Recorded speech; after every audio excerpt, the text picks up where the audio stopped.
It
is now 2:25. All students should be under the direct supervision of a teacher, coach, or correspondent.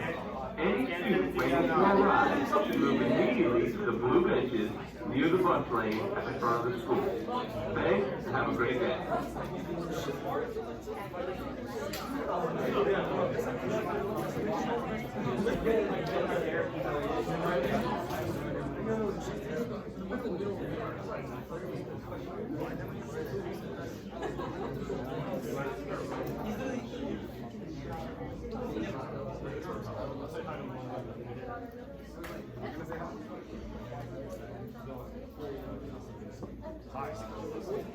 Hey guys, we're going to get started. So we're going to start with a couple of reminders for both clubs. For Medical United, make sure you pay your dues by October 15th. We extended the dues. It used to be September 30th.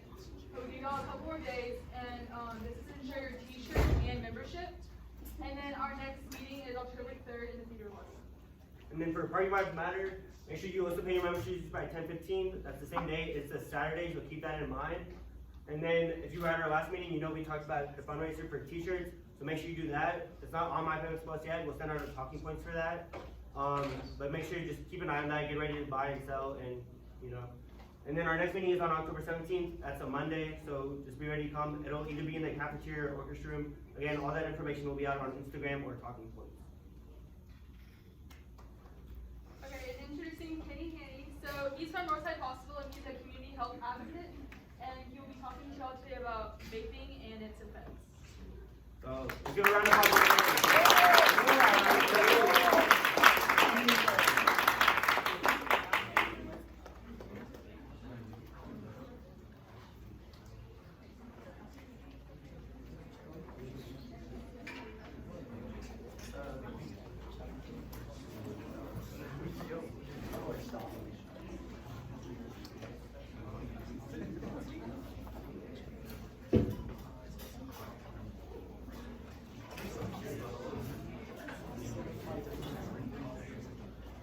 guys.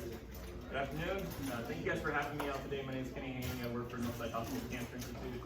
My job as a community health advocate is to go out into the community and provide education about risk factors, signs, symptoms, prevention, screening techniques, things like that to do with cancer. One of the biggest issues that we have with any disease state, one of the most common reasons, is smoking. Smoking is the #1 risk factor for every disease state there is. That being said, what we're starting to see now is a new trend. Not just smoking traditional tobacco products, cigarettes, cigars, smokeless. Now we're using things like vaping devices. Most people argue, it doesn't have tobacco in it. Sure, it doesn't. You're absolutely right about that. So you're able to take out certain things that the tobacco doesn't have. But what does it have in it? What are some of the issues that we run into? That's a lot of the questions that I get. So before every presentation, I like to ask 3 questions. I just want to see a show of hands. Raise your hand if you know what vaping is. Probably everybody in here, right? Raise your hand if you know somebody's currently vaping. A friend, a family member, anybody. Doesn't matter. Okay? Still most people. Raise your hand if you're currently vaping. Now I've asked that question to over 40,000 students over the last 3 years. And I had, as of this morning, because I had 2 more this morning, we now have had 32 people say yes to that last question. I always thank them for being honest, because I know statistically, there's a lot of people that are lying to me. What we're seeing across the country right now is 1 in 2 high school students have vaped in the last 6 months. 1 in 4 do it on a daily basis. So if I ask 40,000 people, then there should have been a minimum of 10,000 that raised their hand on the last question, right? But I've had 32 so far, that's it.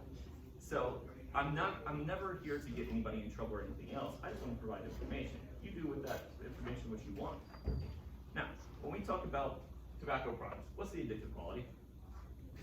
Nicotine. The nicotine addiction is extremely dangerous. Most people think nicotine addiction, oh, it's so you should quit, you should probably quit smoking, things like that. That's about it. It's a functioning addiction. But if you compare nicotine addiction to other drugs, it's just as addictive as heroin or cocaine. The difference is you can buy for $5 a packet in a gas station. Why? Because you can get in your car, you can smoke a cigarette, you can drive down the road and you're perfectly fine, right? Somebody shooting up heroin driving down the road, they're not perfectly fine, are they? So it's a functioning addiction. That's why it's deemed acceptable in society. So when we talk about nicotine addiction, what's worse for you? Cigar or cigarette? Raise your hand if you think cigar's worse for you. All right, raise your hand if you think cigarette's worse for you. All right. The cigar is 20 times worse for you than a cigarette. 1 cigar is equivalent to 1 pack of cigarettes worth of nicotine. That's how much more is in there. So if you notice, nobody raised their hand for a cigar, did they? Public perception taught us cigarettes are worse for us. You learned from it early on, don't smoke cigarettes, they're bad for you. You don't like the smell of cigarettes. When you see somebody smoking a cigarette, they run outside, smoke for 5 minutes, and run back inside. It's seen as an addiction. Where cigars, people like the smell of them. They're usually celebrating when they're smoking them. They smoke over the course of an hour, 2 hours. These are all public perceptions that tell us something's completely untrue. So let's change the cigar and make it a jewel pod now. What's worse for you? Raise your hand if you think a jewel's worse for you. Raise your hand if you think the cigarette's worse for you. All right, so this is kind of a trick question because we need to know what's inside that pod. Those pods are sold in doses of nicotine. 0 milligrams, 1 milligram, 2, 4, 6, 10. We know a cigarette in the United States when it's lit on fire is equivalent to 1 milligram of nicotine. So say I have a 1 milligram cartridge. If I use that cartridge, that's the same as smoking 1 cigarette. Now, 1 milligram per dose. Those cartridges contain 20 doses. So if you use that cartridge, you're actually smoking 20 cigarettes. Same as a pack of cigarettes. That's important to remember because the average high school student that's vaping right now is using 1 to 2 pods per day. That means they're smoking the equivalent of 20 to 40 cigarettes every single day without even realizing. They're becoming very addicted to nicotine very quickly without even knowing it's happening. So, what is vaping? Well, let's start with what it's not. It's not water vapor. You guys want to breathe in water vapor? Go to your bathroom, turn on the hot water in the shower, let it steam up. That's water vapor. Buy a humidifier. That's water vapor. This is an aerosol. Aerosols contain solid particles. In this case, things like lead, nickel, tin, formaldehyde, acetone, arsenic are all found in these products. These are things that are in your house that you would never eat or drink. Acetone is nail polish remover. Would you drink nail polish remover? No. Arsenic is rat poison. Would you eat rat poison? No. But anybody vaping, that's what they're doing is they're taking small doses of this on a regular basis. These are all chemicals that have been known to cause cancer. Not just lung cancer, brain cancer, breast cancer, colon cancer, prostate cancer. Once it gets into your bloodstream, it travels throughout your entire body. It can affect all those areas. So why do we even have these things around? Well, it was invented to help people quit smoking. Does anybody know what year it was invented in? I'll take 3 random guesses. Anybody? 2001. 2001. Okay, what else? 2005. 2005. What's the other answer? 2000. So most answers I usually get when I ask this question is anywhere from 2000 to 2015. That's what you 3 just did, right? It was invented in 1967. It was a pharmacist that invented this product. A pharmacist that saw patients come in that have all the same disease states, lung diseases and heart diseases. These patients had nothing in common. Some were young, some were old, some were men, some were women, some were overweight, some were underweight, all different races. So why did all these people that have nothing in common have the same diseases? Well, he realized there was one other thing they all had in common. They all were smokers. If you think about the US in the 1950s, 1960s, if you're an adult, you're more than likely a smoker. Even if it was occasionally, you have like 1 cigarette a week, you still probably smoked occasionally. Because we didn't know how bad cigarettes were for us. We didn't find that out until 1988, exactly how bad they were for us. So he invents a product to help people quit smoking. He thinks, okay, well maybe smoking's causing this, let me see if I can take that away and it helps these patients. But we don't hear about it. We didn't hear about it until 2001 and 2005 and 2010. Why?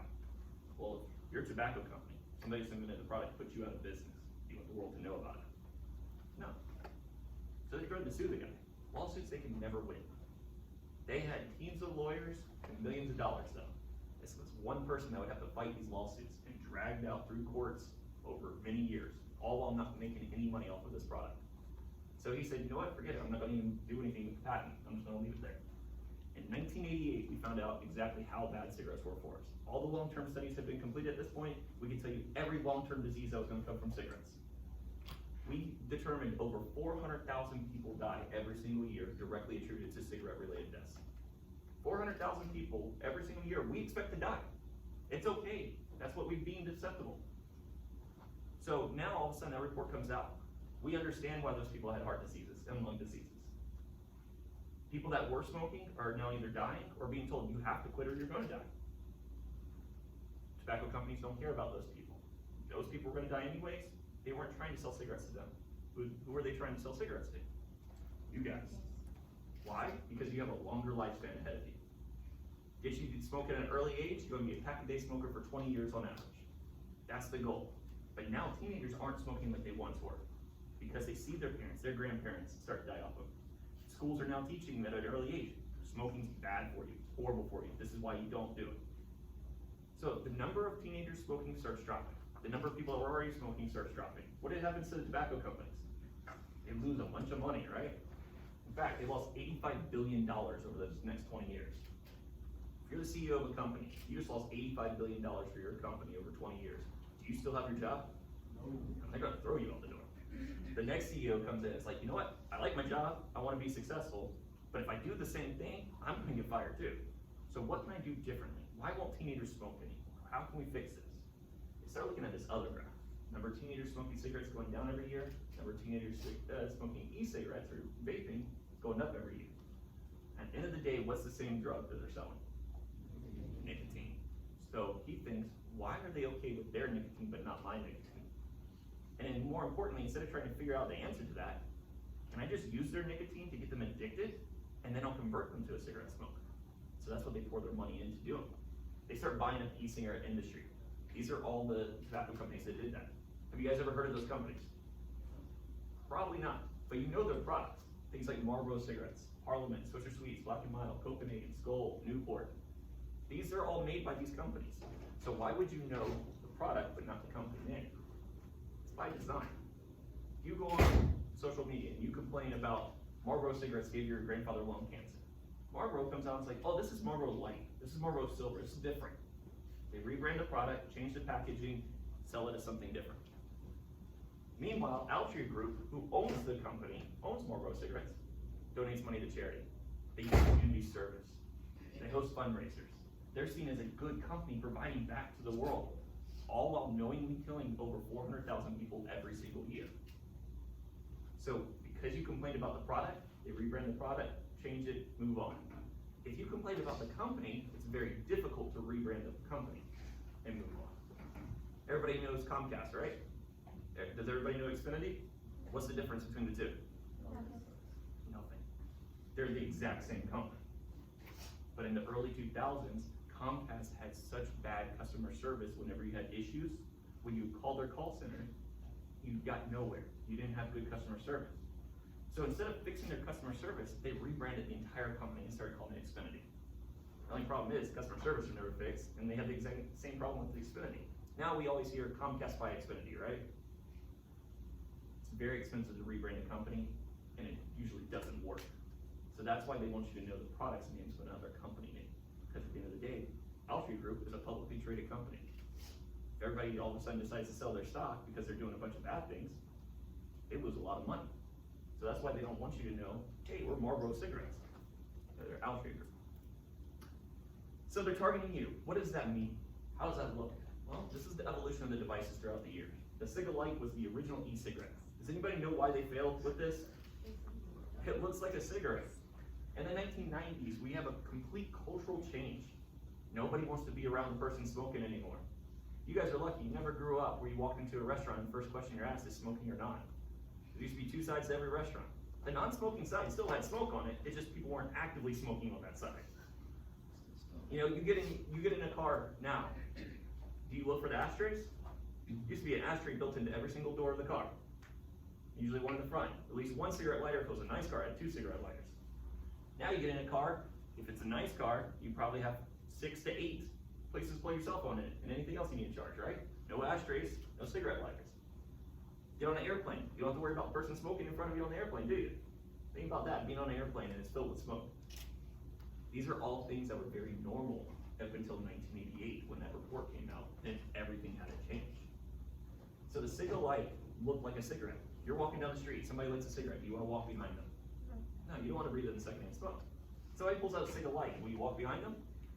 No, because you don't know it's any different. It looks exactly the same. It creates smoke exactly the same. So you would treat that person the same way. They still had that social stigma. So they moved to the vaping pens and the box mods. That's what made this industry what it is today. Just selling those 2 devices last year alone. No accessories for them. No e-juice, no skins to put on them, LED lights or anything else. Just the device itself was $2 billion in profit. If you're making $2 billion a year in profit, would you want to change that? Probably not, but they did. They went to the vape pod systems. Why? Well, it's smaller. In the classroom. It's smaller, it's more concealable. Now, why would I need to hide? I wouldn't, would I?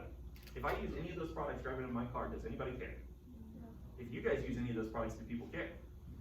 So they didn't make it for me, they made it for you.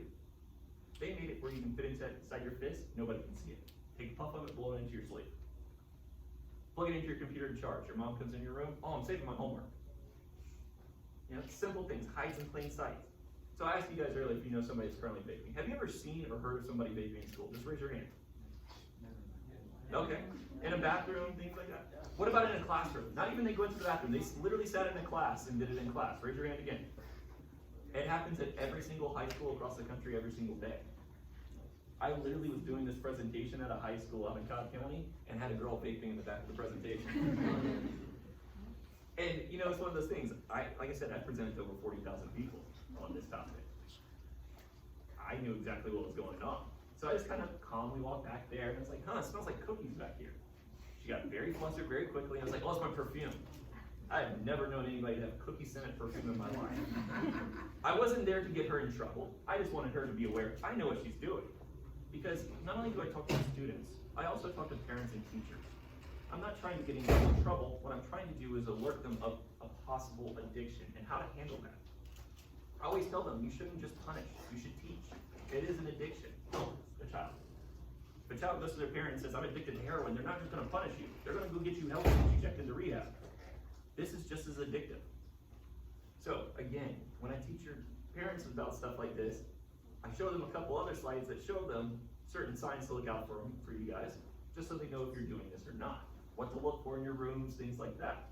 Not to get you in trouble, but to also help you from an addiction. Now, that being said, the device itself has a basic design. There's a big flaw in it though. The microprocessor, the heating element, and the battery are all right beside one another. The microprocessor is the computer for the device. What happens if you use your computer for a long period of time? It's hot. You have a fan built into your computer though, right?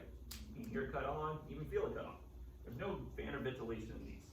Then you have the heating element's sole job is to get hot, does nothing else. So now you have one thing that's overheating, besides something that's supposed to get hot, making it even hotter, and on the other side is the battery. What happens if the battery gets too hot? They explode. When these things explode, it's not a little puff of smoke, it's not a little flame. It's like putting fireworks in your pocket. All the sparks you see are sharp metals and hard plastics. He can't reach into his pocket and pull it out. If he does, it's going to cut his hand to pieces. So instead, if you notice, it actually burns a hole through the inner part of his jacket, falling to the ground. Meanwhile, all that metal is being shot into his ribs. If you just touch your ribs, it's a very sensitive area. So you can imagine what it feels like to have metal shot into it. Ladies, you have it in a purse. Can't go outwards, can only go upwards. Where's your face going to be if you're looking at it? Right where it would explode at. Even if you're not the one using it, like in the bottom right-hand corner, your friend has it. You stand in across from him, comes out towards you, putting you in harm's way.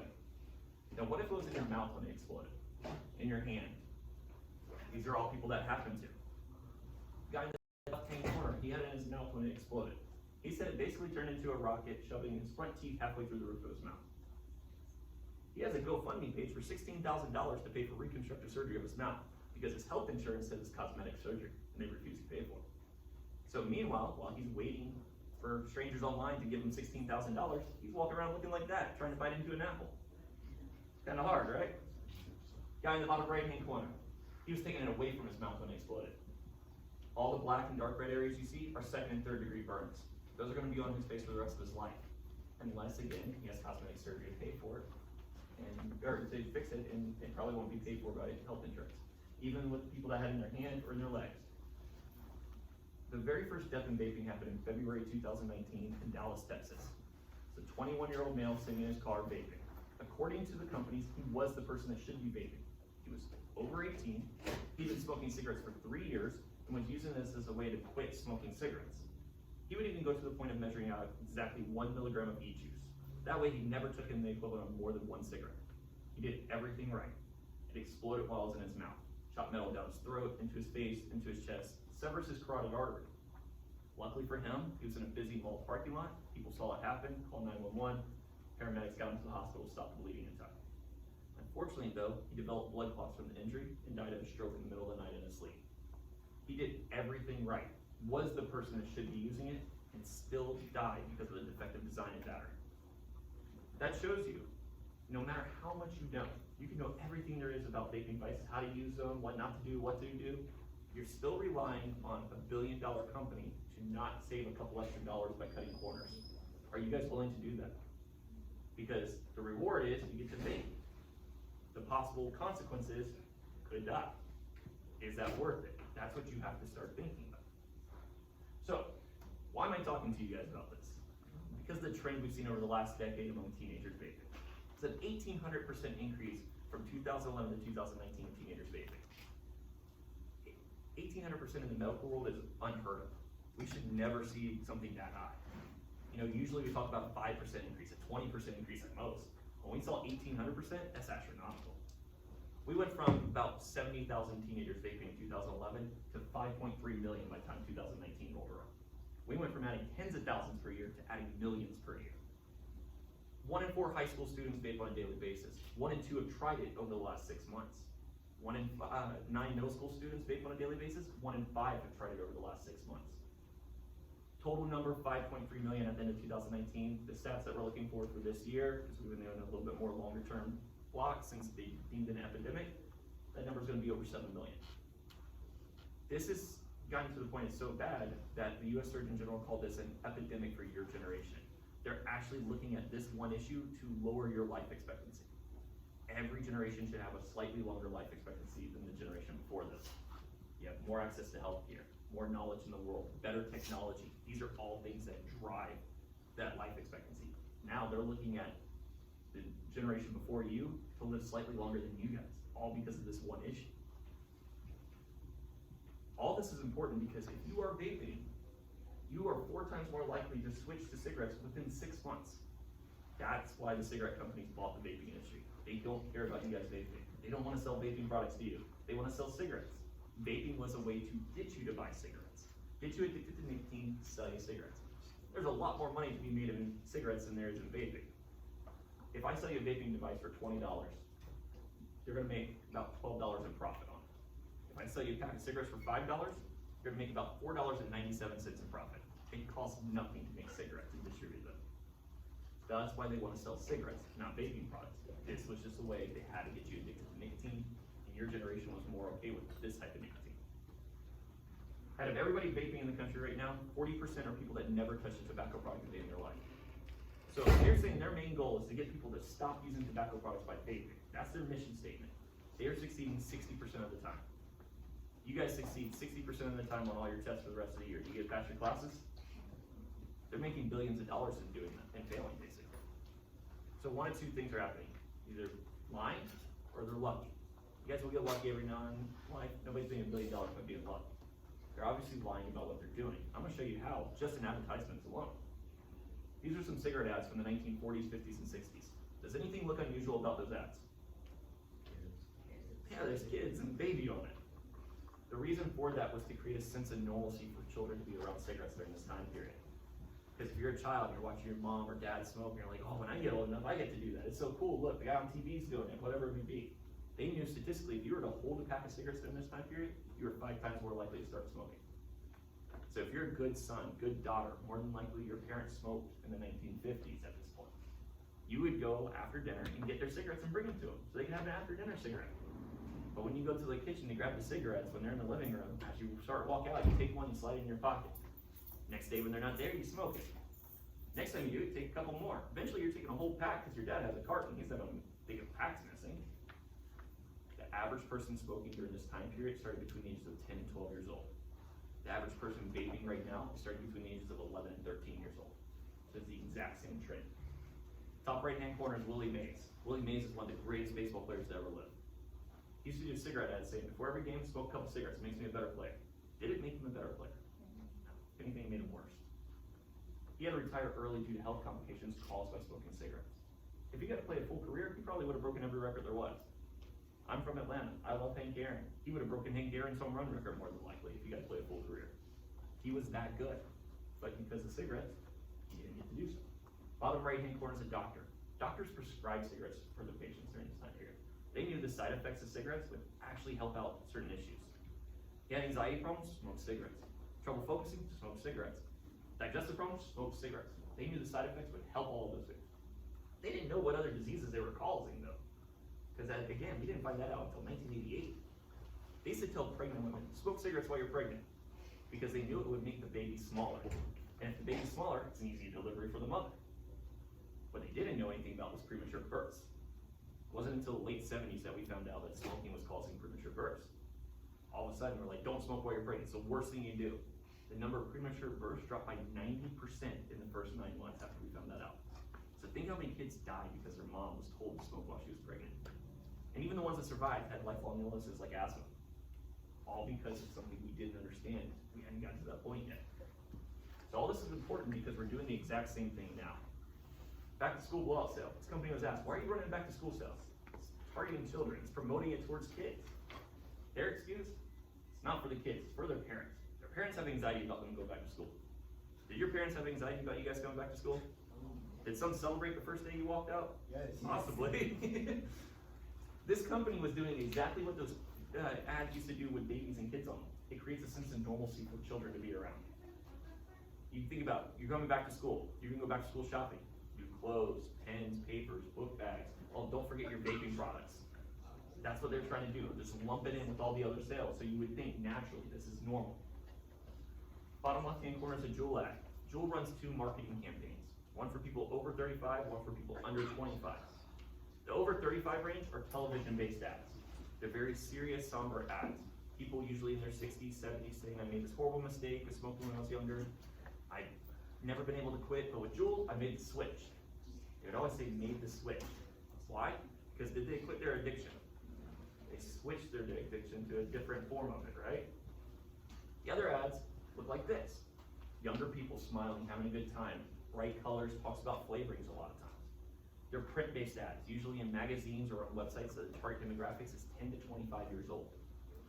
So why run 2 marketing campaigns? It's very expensive to run one. Well, we go back to that 60-40 split I talked about earlier. The 60% of the people they're trying to target are over the age of 35 usually. Those are the people trying to quit using tobacco products. The people that never use tobacco products, which was that other 40%, tend to be under the age of 25. So that's why they're running a separate marketing campaign. But according to them, they're not targeting that 40%. So why run a marketing campaign if you are? So that kind of shows that they're lying about what they're doing. Top right hand corner, this guy live streams his daily life on Twitch. How many of you guys know what Twitch is? Probably pretty much everybody in here. Ask your parents, ask your teachers if they know what Twitch is. Most don't. Started as a way to live stream yourself playing video games. Quickly evolved into in real life streaming, or the just chatting section that has a bunch of drama right now, right? With all that going on, these are people that are influencing younger people very easily.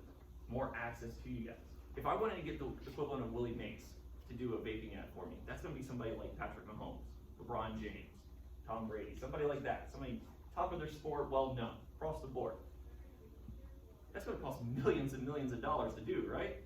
So say I'm willing to pay LeBron James his fee, $10 million to do a commercial for me. You think he would do it? No. Because he has something, he has terminology that Willie Mays didn't have, that your generation created. He's an influencer. He has a brand image. He does that one commercial for $10 million, he loses $50 million in other endorsement deals. It's not worth them doing. Instead, they look for people like this. Guy that's already vaping on every stream that he was doing. He's more than willing to do it, so there's no risk there. And also, he's not LeBron James. Not every person in this country knows who this guy is. So they can give this guy $20,000 a year, tell him to vape on streams, and they'll send him free products. He's willing to do it because he's going to do it for free, so why not get paid to do it? Meanwhile, the vaping companies are like, awesome, we're reaching a target demographic, and it costs us nothing to do so. And the best part about this is 90% of the people that have watched this channel, which has been over 4 million unique viewers, are under the age of 18. The parents don't even know the guy exists. It's stealth marketing on their part. It's a great marketing concept. Bottom right hand corner, the flavorings. Things like Fanta Soda, Cinnamon Toast Crunch, Gummy Bear, Oreo, Cheesecake, Cotton Candy. I guarantee each one of you guys could probably name a different flavor that there is of e-juice. Does anybody know what happened as of January 1st of this year with e-juice and flavorings in the country? They were all banned. There are allowed to be 2 flavors of e-juice now. Tobacco and menthol. That's it. And they're even looking to get rid of menthol. It sounds great, right? Except there's a lot of loopholes in the law, and people already found all of them. That's why you go to any QT, you go to any gas station or anything else, and they're still selling all types of flavors, right? They have them advertised everywhere. All because they've already found those loopholes through this. A lot of people think, oh, the flavoring's targeting kids, that's why it's an issue. It's not that it's just targeting you guys. It's how do they make those flavors? Remember, this has acetone in it, that nail polish remover. You open a bottle of nail polish remover, you can smell it from across the room, can't you? Now I have to hide the taste of that too, and make it taste like a cherry. How do I do that? I have to use a strong artificial ingredient. In this case, something called a diacetyl. Diacetyls, when they're mixed with nicotine, actively destroy your brain. Your brain's developing until you're 25 years old. Physical part of your brain constantly changing, evolving until you're 25. At that point, it's set. Now, you can always learn new things past 25, but the physical part's set. What this does is it stops that development from happening. And it really focuses in on the part of your brain that controls the long-term addiction. Not just addiction to nicotine. It's addiction to alcohol, to drugs, to food, to anything. So you're more likely to become addicted to anything that you ever do. You have that addictive personality as people describe. Other things it does, it destroys those synapses already formed in your brain. How many of you guys walk to your refrigerator, sit in front of me, you're like, no idea why I came here? Happens to all of us every now and then, right? It's where your brain's overworked and misfires. It keeps your brain in a constant state of feeling that way. You're constantly doing that. You're reading the same page of a book for an hour straight and still don't know what it said. All because it's destroying that aspect of your brain. Other things that it does, increase your risk of heart disease. If you guys got up, ran around school, and came back and sat down, your heart rate would be up, right? It does the same thing by you just sitting there.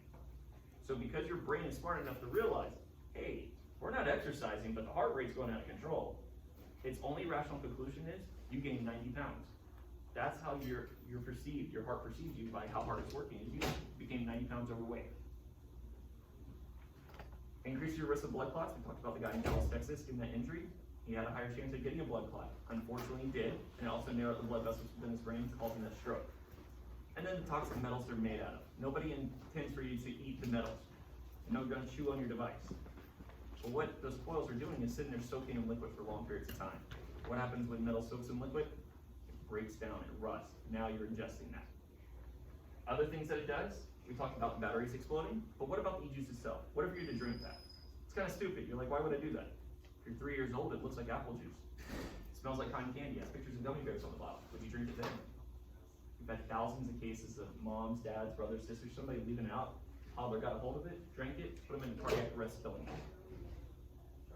And lastly, we don't know the effects of secondhand vaping. We have to do long-term studies to tell you the long-term effects of any of these things. Those long-term studies take 20 years of wide use. Wide use for these products didn't start until 2007. So we're only about 15 years into our studies. So we can tell you a lot of the short-term things that we're finding and how severe they are, and we can tell you our expectations for the long-term. But we can definitively say that for at least another 5 years. So who knows what we're gonna find out between now and then? Secondhand vaping including. And then lastly, we don't know how the liquid's manufactured in the first place. The FDA does not regulate this, so they don't have to turn over an ingredients list to anybody, a recipe list or anything else. So that being said, I can tell you there's formaldehyde and acetone and arsenic and all those other chemicals in it because we looked at it under a microscopic level. But what I can't tell you is the quantity of them in it. And that's the problem. Because think about it this way, when you make cookies, you use flour, sugar, eggs, things like that, right? If you use too much of one of those, don't the cookies taste differently, look differently, feel differently? You can change it many different ways and then come out different every time. Same ingredients, different quantities. Once you add a heating element into that catalyst, it creates all types of new chemicals. Same thing here. You guys know what H2O is, right? It's water, 2 parts hydrogen, 1 part oxygen. You know what H2O2 is? Hydrogen peroxide.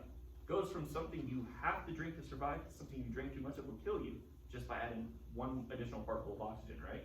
That's why it's important to know the quantity of ingredients, not just the ingredients. So takeaway points. E-cigarettes are not water vapor, they're aerosols. If you want to breathe in water vapor again, steam up your bathroom, breathe that in. Big Tobacco owns this industry. They don't care about you guys vaping. They care about you becoming addicted to nicotine so they can sell you cigarettes. This was just a way for them to do that. Increases your chance of long-term addiction for all drugs, all alcohol, foods, everything. And then the ultrafine particles that go deep inside your lungs, causing lung issues, the irritation in your heart, the volatile organic compounds that can explode, and all the cancer-causing chemicals and heavy metals in it that cause all types of cancer. Now, if you guys don't remember anything else I said today, remember that statement. Control your life. I've asked you guys not to vape today. Now, if you go home and start vaping today, do I care? How will I even know? So why should I worry? Affect my own mental health worrying if you're gonna go vape or not? Like I said, I've spoken to over 40,000 students, so I had to worry about every single one. I'd be on every anxiety medication in the world, right? So I'm asking you to control your life. The great thing about this country is you're free to make any choice you want. But what people forget is just because you make a choice doesn't mean it doesn't come without consequences. You get all the rewards, you have to own all your consequences. So if you go home and start vaping tonight, I'm gonna go home and play with my kids. I'm gonna have dinner with my family. I'm gonna coach my son in soccer tonight. I'm gonna play video games with my friends, get up in the morning, go for a run. My life is exactly the same whether you're vaping or not. You go home, you start vaping, maybe the worst possible thing happens to you. You die next week from it. Do I even know that happens? All I know is the CDC will send me a report and say 1 more teenager died in the state of Georgia from vaping. You become a number on my computer. You're a statistic at that point. But to your mom, dad, brother, sister, dog, cat, you're more than that to them. Your actions do influence other people. I want you to be aware of that. But again, you make every choice. You get the rewards, you have to own your consequences. Can I run into a movie theater and yell fire? Absolutely I can. If I do it, what's gonna happen to me? And arrested and charged with a felony. But I had that choice to do so. I just have to own the consequences that come with it. So if you choose to do this now, even after knowing what could potentially happen to you, and something happens to you, you shouldn't be going to cry to somebody else and say, I can't believe this. Yeah, you should have believed it. You knew. Make an informed decision. That's all I'm asking you to do. Now, does anybody have any questions, any thoughts, concerns, or anything? I'm more than happy to answer anything about this. Yes, sir. Have you ever smoked a vape? No. I get asked that a lot because I teach classes to help people quit smoking. They're like, oh, how can you teach people to quit smoking if you've never done it yourself? It's an addiction. All addictions are the same. Food addictions, alcohol addictions, no matter. You will never meet somebody that hasn't been affected by somebody smoking. For me, I was helped raised by my grandmother. My grandmother, when she was 75, got diagnosed with COPD, and she's been smoking since she was 8 years old. Never smoked around me or anything else. 8 years old, was an immigrant in the country. Her parents owned a grocery store. How they paid the bills is all the kids worked in the grocery store. So she worked in the grocery store, took cigarettes home, smoked them starting at 8 years old, smoked till she was 75 when she got put on oxygen full time and told that she couldn't smoke anymore. She lived to be 87, 12 years after that, oxygen full time. Her quality of life sucked. She couldn't do anything on her own, had dementia, Alzheimer's really bad caused by the smoking, constantly going to the doctor, in and out of the hospital all the time. I had to sit there and watch that happen and could do nothing about it. So I always tell people, just because I haven't smoked, doesn't mean I haven't been affected by somebody smoking. Did you have another question? I'm sorry. Yes, my question. Okay, good. Anybody else have any questions? Yes? What are the loopholes that you're talking about? So the loopholes are, if it's a disposable e-cigarette, it can still have flavors. So Juul, you would think Juul's disposable. You take the one piece off, you throw it away, right? 72% of the device has to be disposable for it to fall under the loophole. So they mainly made that law for Juul alone because that was the largest vaping company supplying to younger people and creating the flavors. So they made it where if you just had a pod that was disposable, well, the rest of the device you kept. Now they have to make it 72% disposable. So there's a lot of companies, for example, puff bars, you'll start seeing a lot out. Puff bars, you throw away the whole product, you just buy a new pack of them. So that falls under the loophole where they can still have flavorings in it. Anything else? Yes? If a person wanna quit smoking in like a healthy way, what steps should they take? Sure. So I can tell you for a fact, and not to advertise it, but at the hospital we have a smoking and tobacco cessation program. So we actually have classes where it's not one-on-one counseling, it's group counseling, which tends to be more effective, where we actually walk a person through the steps of quitting. Usually we spend 3 weeks preparing somebody to quit, find out their pattern of smoking, their triggers, how to overcome those things, all the external factors. We have everybody quit, and then we do relapse prevention training after that so they maintain being a non-smoker. So if you were to quit cold turkey, you have about a 3% chance of actually being successful. If you were to use patches or gum or any type of nicotine replacement therapy, your chances go up to 7 to 14%. If you were to just do counseling, any form of counseling, whether it's group or individual counseling, your success rate is now over 50%. If you combine anything though, that's when it gets a lot higher. So the program we use is called the Freedom from Smoking program from the American Lung Association. They have a documented success rate of 54% of people quit and stay quit for at least 1 year. At our hospital, our success rate is 81% of the people quit and stay quit for at least 1 year that go through the program. We're more successful because what we found is we're adding hospital resources behind it. So if you come to my class, it's not just going to be me doing the class. It'll also be a behavioral health therapist that will come in and work with the external